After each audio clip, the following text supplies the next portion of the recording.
Guys, welcome back to my YouTube channel. അപ്പോൾ എൻ്റെ കൊച്ചിന് ഇന്ന് സ്കൂളിൽ പ്രസംഗ മത്സരം ഉണ്ടായിരുന്നു കേട്ടോ. അപ്പോൾ അവൾ സ്കൂൾ വിട്ട് ദൂരേന്ന് വരുന്നുണ്ട് കേട്ടോ. അപ്പോൾ നമുക്ക് നോക്കാം കേട്ടോ അവൾക്ക് എങ്ങനെയുണ്ടായിരുന്നു മത്സരം നോക്കി കേട്ടോ. ബാഗെല്ലാം കുത്തിപ്പറിച്ചെന്നാണ് വരുന്നത്. അപ്പോൾ നമുക്ക് നോക്കാം. എന്താ എങ്ങനെയുണ്ടായിരുന്നു പ്രസംഗ മത്സരത്തിനൊന്നും കിട്ടിയില്ല. ബാഹു അങ്ങനെയല്ലല്ലോ എന്നിട്ട് പറയുന്നേ. ആരും ഒന്നും പറഞ്ഞില്ല, കൊച്ചൊന്നും പറഞ്ഞില്ലേ? അങ്ങനെ തെറ്റിപ്പോയോ? മറന്നുപോയോ? കള്ളം പറയല്ലേ. അതെന്നാടാ? അമ്മയ്ക്കൊരു സർപ്രൈസ് ഇട്ടിട്ടുണ്ട്, കാണിച്ചു. എന്നാ സർപ്രൈസ് ആടാ? കാണിക്കാവേ. പ്രസംഗ മത്സരം ആർക്കായിരുന്നു ഫസ്റ്റ്? എനിക്ക്.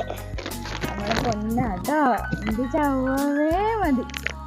ഗായ്സ്, എൻ്റെ കൊച്ചു ദേവി ഉണ്ടോ, നല്ല അടിപൊളി ഒരു ബോക്സ് കേട്ടോ സമ്മാനം കിട്ടിയിട്ടുണ്ടായിരുന്നു.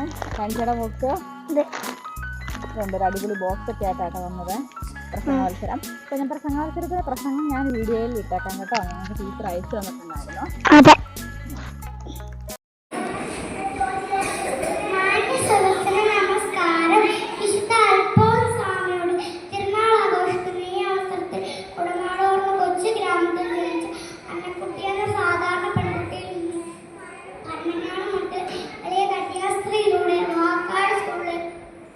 അധ്യാപനത്തിലൂടെ ഭാരതത്തിലെ ആദ്യ വിശുദ്ധയായി മാറിയ വിശുദ്ധ അൽഫോൻസാമയെക്കുറിച്ച് നമുക്ക് ചിന്തിക്കാം.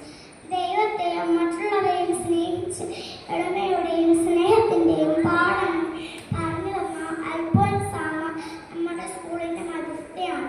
ജീവിതത്തിൽ ഒരുപാട് വെല്ലുവിളികൾ നേരിടേണ്ടി വന്നിട്ടും തളരാതെ സഹനങ്ങളെ സ്നേഹത്തിന്റെ പുഷ്പങ്ങളാക്കി മാറ്റിയ അൽഫോൻസാമയെ പോലെ നമുക്കും ജീവിതം. പുഞ്ചിരി ഒരു തിരിവട്ടമാണ് കൊണ്ട അൽഫോൻസാമ. എളിമയിലും സ്നേഹത്തിലും വരണം. എല്ലാവരോടും പുഞ്ചിരിയുടെ കഴിവാണ്. പ്രാർത്ഥനയും സ്നേഹവും ഒരു നാണയത്തിന്റെ ഇരുവശങ്ങൾ പോലെ നമ്മുടെ ജീവിതത്തിൽ ഉണ്ടായിരിക്കട്ടെ. എല്ലാവർക്കും പെരുന്നാളിന്റെ മംഗളങ്ങൾ നേർന്നുകൊണ്ട് നിർത്തട്ടെ. നന്ദി, നമസ്കാരം.